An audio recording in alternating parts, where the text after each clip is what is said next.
Sog'lom, tez ozish, go'zal ko'rinish. 4 qoida, 2 usul.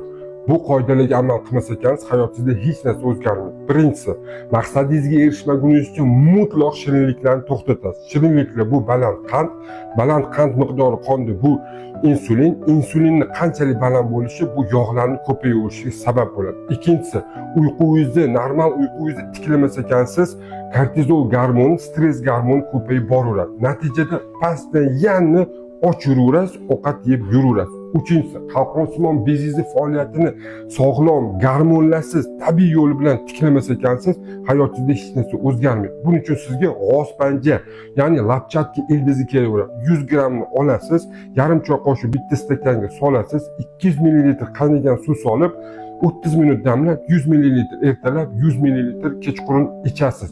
To'rtinchisi, termogenezni aktivlashtirish, ya'ni siz uxlaysiz, yog'lar erish jarayonini tezlashtiradigan usul, zo'r usul, oddiy 6 ming simli ko'k choy olasiz, kukun qilasiz. 1 choy qoshiqni bitta stakanga solib, 200 ml oddiy sut solasizda kechqurun ichasiz. Bo'ldi, hech narsa kerak emas. Yog'laringiz go'zal, sog'lom va cho'tka ko'rinishga ko'ra. Siz bilan doktor Kamilov, e'tibor uchun rahmat.